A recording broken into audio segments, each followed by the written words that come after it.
अस्सलाम वालेकुम स्टूडेंट्स, कैसे हैं आप सब। अच्छा स्टूडेंट्स, हमने चैप्टर नंबर 6 स्टार्ट किया था और 6A का हमने क्वेश्चन नंबर 1 अपना लास्ट लेक्चर में हमने कंप्लीट कर लिया था। आज हम देखते हैं क्वेश्चन नंबर 2 और उसमें हमें अब कौन कौन सी टर्म्स हमने यूज करनी है। हमने चैप्टर नंबर 6 की बेसिक टर्मिनोलॉजीज वगैरह सारी हमने पढ़ ली थी।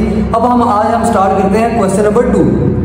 क्वेश्चन नंबर 2 में देखें, expand and simplify each of the following expression. अब क्वेश्चन नंबर 1 भी हमारा उसी तरह का था, आज क्वेश्चन नंबर 2 भी हमारा ऑलमोस्ट उसी तरह ही है। बस 2-3 चीजें उसके अंदर एक्स्ट्रा आ गई हैं कि हमारी ब्रैकेट्स आ गई हैं। पहले हम डिमैस रूल यूज कर रहे थे, अब हमारा बॉड मैच यूज होगा। BODMAS basically bracket operations भी बोलते हैं, ब्रैकेट ओपन भी बोलते हैं, division, multiplication, addition and subtraction. अब सबसे पहले हम अगर क्वेश्चन नंबर 2 के पार्ट ए में देखें कि 5a + 4b - 3c minus bracket 2a - 3/2b + 3/2c। अब इस क्वेश्चन को सॉल्व करने के लिए अगर हम इस एक्सप्रेशन को देखते हैं तो इसको सॉल्व करने के लिए हमें सबसे पहले अपना इस ब्रैकेट को रिमूव करना पड़ेगा। तो इस ब्रैकेट को रिमूव करने के लिए हमें ये जो ब्रैकेट से पहले नेगेटिव साइन है उसको हमें अंदर मल्टीप्लाई करना पड़ेगा। तो जो ब्रैकेट मीन्स मल्टीप्लिकेशन, तो हमने सबसे पहले ब्रैकेट के से पहले जो हमारा माइनस का साइन है वो हमने अंदर मल्टीप्लाई करना है, तो हमारी ये ब्रैकेट रिमूव हो जाएगा। और ये जो चीजें हैं जो पहले हमारी टर्म्स ब्रैकेट से पहले लिखी हैं वो हमारी एज इट इज नीचे आ जाएगी। तो अब हम देखते हैं कि 5a + 4b - 3c हमारी इसी तरह आ जाएगी। ये टर्म्स हमारी इसी तरह नीचे आ गई। अब ये माइनस अंदर मल्टीप्लाई हो रहा है, तो अब 2a के साथ आप देखें कि कोई साइन नहीं लगा हुआ ब्रैकेट के अंदर। तो अगर कोई साइन नहीं लगा हो तो इट मीन्स कि ये पॉजिटिव है। तो पॉजिटिव साइन आप लिखें या ना लिखें इससे कोई फर्क नहीं पड़ता। अगर तो अगर साइन नहीं लिखा हुआ तो दिस इज ऑब्वियस कि ये पॉजिटिव साइन ही है। अब मल्टीप्लिकेशन हो रही है तो हम माइनस प्लस माइनस होता है, तो मल्टीप्लिकेशन के अंदर हम साइन ही चेंज करके लिख देते हैं। तो माइनस प्लस माइनस, तो दिस इज -2a माइनस, ये टर्म हमारी इस तरह आ गई। अब नेक्स्ट टर्म हम मल्टीप्लाई करेंगे तो माइनस माइनस हमारा प्लस होता है, तो मल्टीप्लिकेशन के अंदर हम प्लस ही लिख देंगे। तो 3/2b माइनस माइनस प्लस हमारे पास फिर माइनस 3/2b। अब माइनस माइनस माइनस प्लस हमारे पास माइनस होता है, ये -3/2c। अब देखिए हमारा ये ब्रैकेट ओपन हो गया, मल्टीप्लिकेशन का साइन हमने अंदर मल्टीप्लाई कर, सब्ट्रैक्शन का साइन हमने अंदर मल्टीप्लाई किया, तो हमारा ये ब्रैकेट सॉल्व हो गया। अब देखें हमारे पास 1 2 3 4 5 6 हमारे पास 6 टर्म्स हैं और हमारे पास 1 2 और 3 हमारे पास वेरिएबल्स हैं। अब वेरिएबल जो लाइक वेरिएबल्स वाली टर्म है हमने उनको अरेंज करके लिख लेना है। ए वाली जो टर्म है उनको हमने इकट्ठा लिख लेना, बी वाली टर्म जो है हमने उसको इकट्ठा लिख लेना है, और इसी तरह ही सी वाली जो टर्म्स है हमने उसको इकट्ठा लिख लेना है। तो 5a की एक टर्म हमारी फर्स्ट 5a की टर्म है और दूसरी हमारी 2a की टर्म है, -2a।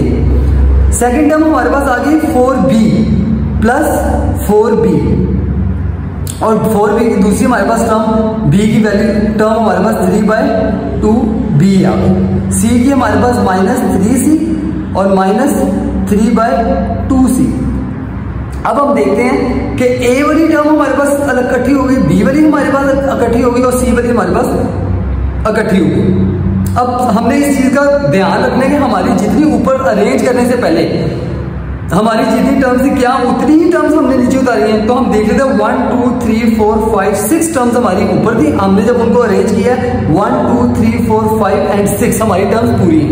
अब हम अगला स्टेप हमारे पास क्या होगा, तो हमारी जो वेरिएबल लाइट वेरिएबल वाली टर्म्स है उसके अंदर हम देख रहे हैं कि क्या ऑपरेशन लग रहा है, एडिशन लग रही है या सब्ट्रैक्शन लग रही है। अगर तो सब्ट्रैक्शन होती है हमने उसको सब्ट्रैक्ट कर देना है, अगर एडिशन हो रही है तो हमने उसको ऐड कर देना है।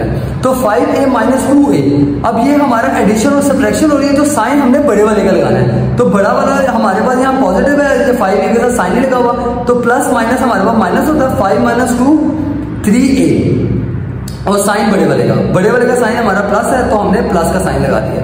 अब b वाली जो टर्म्स है हमने उसको सॉल्व करना है, लेकिन यहाँ हमारे पास 3/2 फ्रैक्शन की एक टर्म आ रही है, तो इसको सॉल्व करने के लिए हमें पहले 4b की डिनोमिनेटर सेम करना पड़ेगा। अभी 4b के लिए डिनोमिनेटर नहीं लिखा हुआ, तो दिस इज ऑब्वियस कि 4b का डिनोमिनेटर जो है वो 1 है। तो इसका डिनोमिनेटर सेम करने के लिए हम क्या करेंगे, +4b × 2 ओवर 1 × 2, और ये वाली टर्म हमारी एज आ जाएगी 3/2b, और c की हम टर्म्स अभी इसी तरह ही लिख लेते हैं 3/2c।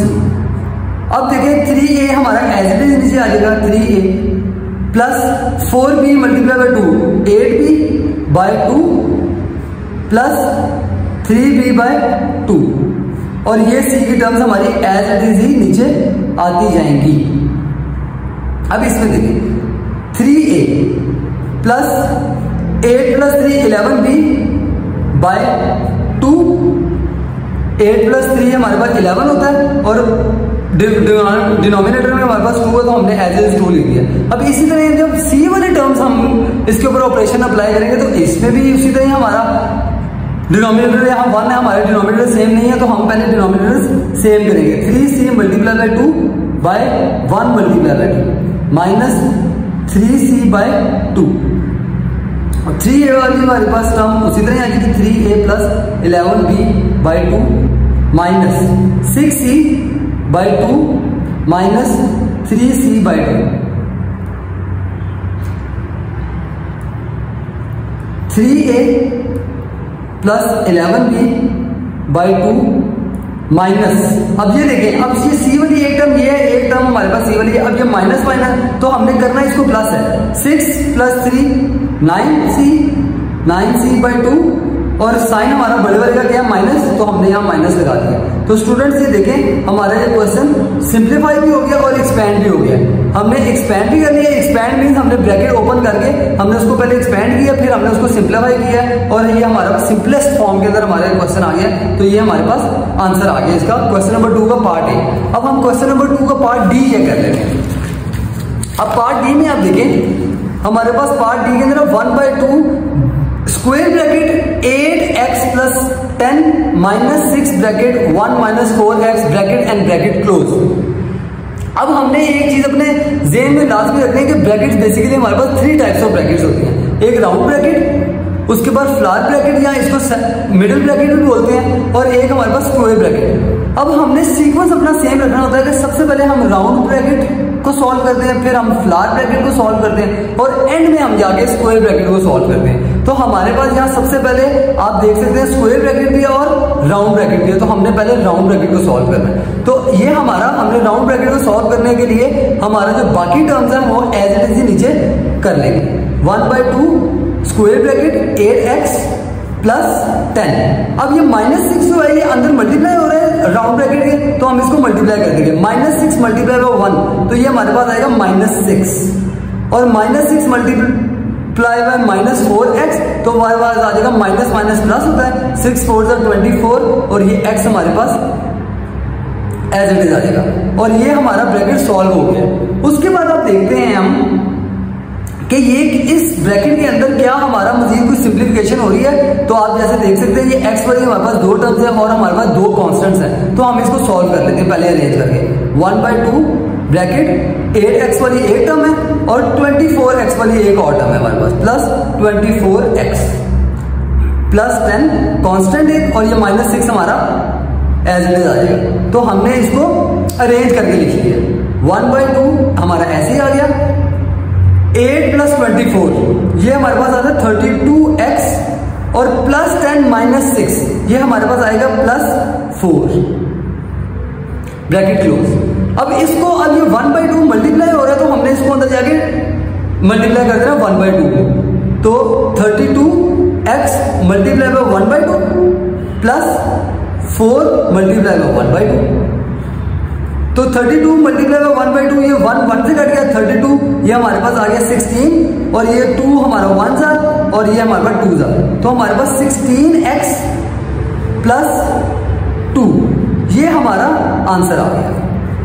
तो स्टूडेंट्स हम देखते हैं कि क्वेश्चन नंबर पार्ट डी के अंदर हमारे पास 1/2 bracket 8x plus 10 minus 6 bracket 1 minus 4x। सबसे पहले हमने इसको ब्रैकेट राउंड ब्रैकेट हमने सॉल्व किया है, एक्सपेंशन कर रहे थे हम, जैसे हमें क्वेश्चन में कहा था कि expand and simplify each of the following expression. तो हमने सबसे पहले इसको एक्सपैंड किया, फिर हमने उसको अरेंज करके हमने जो वेरिएबल वाली टर्म्स थी उनको सॉल्व कर लिया और जो कांस्टेंट वाली टर्म्स थी उनको सॉल्व कर लिया। उसके बाद हमने उसको डिवाइड कर दिया। 1/2 हमारा मल्टीप्लाई हो रहा था तो 32 मल्टीप्लाई बाय 1/2 और 1/2 मल्टीप्लाई बाय 4 मल्टीप्लाई 1/2 हमने उस तरह कर दिया। और जब हमने इसकी कटिंग क्रॉस मल्टीप्लिकेशन जब हमारे पास कटिंग हुई है तो 16x प्लस ये 4 हमारे पास आंसर आ गया। अब स्टूडेंट्स आपने एक्सरसाइज 6A का क्वेश्चन नंबर 2 का पार्ट बी एंड सी ये आपने होमवर्क में करना है। तो आपकी कॉपीज के अंदर आपने पार्ट ए और पार्ट डी मैंने आपको करवा दिया है और पार्ट बी और पार्ट सी जो है वो आपने अपने होमवर्क में करना है। और काइंडली प्लीज अपनी कॉपीज साथ साथ अपडेट करते रहें ताकि आपका कोई क्लास वर्क मिस ना हो। Thank you so much.